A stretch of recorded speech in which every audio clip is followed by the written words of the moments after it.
ته کارکوونکو ته زما څنګه چې کوم ملګري ناست تاسو سره سلامونه وړاندې کوم ما سره د مسافرۍ شعر دی شعرونه خو زیات دي خو تاسو حقدار په دې چې مسافر وطن نه لري کلي نه لري نو هغه شعر به تاسو سره زه شریک کړم چې وایي د هغو زړونو نه خبر شوم زه د هغو زړونو نه خبر شوم زه چې کله خپله مسافر شوم زه د هر بې کوره افغان سوال قبلیږي د مسافر په ګریوان سوال قبلیږي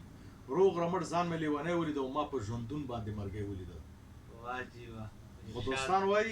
خو دوستان وایي مزې تا وکړلې او دوبۍ کې ټولې میلې تا وکړلې بس زما زړه نه یو الله خبر دی د کور مې غړي بلابا خبر دی دې پردي ملک ته مجبورۍ راوستم دلته نازوانې غریبۍ راوستم ژوند لنډوم او ورځ او شپه شمارمه ګړۍ کې یو دقیقه شمارمه اونۍ کې یو ورځ رخصتي لرمه په خدای همدغه خوشحالي لرمه هغه ورځ هم خپلې جامې وینځمه خپل خیرن دوخي او کاسې وینځمه تنخوا چې واخله ماسره کومه مصرف ډېر کم کوم پاسره کومه په ځان زیاتی کوم ځان نه مړوم خو په خپل حال مې بیبي نه خبروم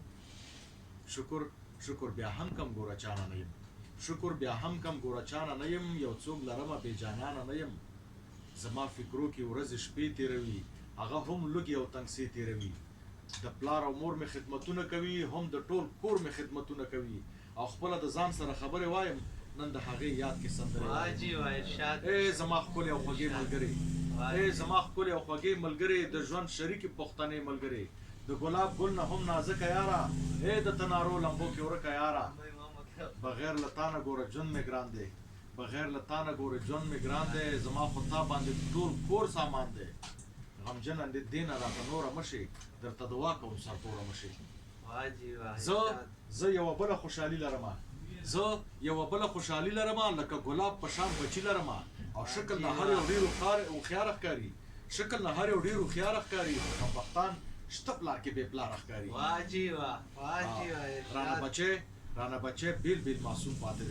رانه بچی بیل معصوم پاتې دی زما د مینې نه محروم پاتې دی لورکۍ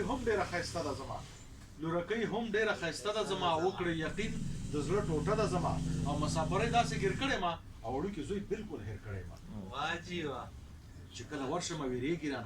چې کله ورشم ویرېږي رانه خواله مې نه راځي شرمېږي رانه او ما هم تر دې ځای چې مزل کړی دی همدومره ما ورسره چل کړی دی خو کومه ورځ چې کور ته زنګ وهمه په خدای باور وکړي چې رنګ وهمه بغیر له دروغ ورته رښتیا نه وایم او خبره هېڅ ورته صفا نه وایم چې ترې راځم وایم زر بیا راځمه همدا کوم چې نن سبا راځمه میاشتې پرېده پوره یو کال تېر شي په خوړو مې ډېر بد حال تېر شي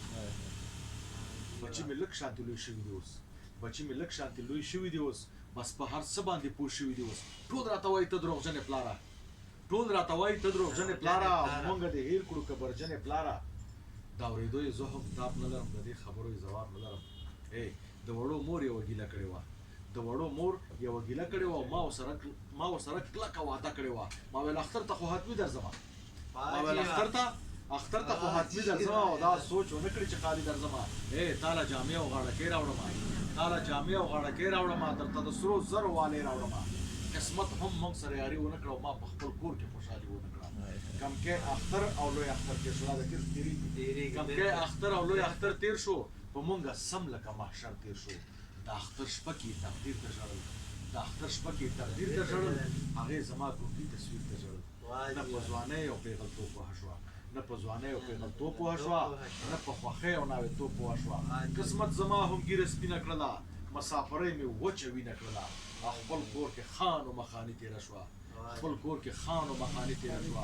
په پردي ملک کې مې ځواني تېره شوه د خېټې غم زه له هر څه وویستم نستی د خپل ښایسته کاله وویستم نستی زما نه ټول خپلوان جدا کړل ما نه ټول انډیوالان جدا کړل نستی نارنج په شان زبېښلی ما کلکه څپېړه یې وهلی ما نستی ښایسته ومه بدرنګ دې کړمه زه خو ګدا دې کړم ملنګ دې کړمه نستی خنجر باندې حلال پرهیزه دا د کوره شکیوال پرهیزه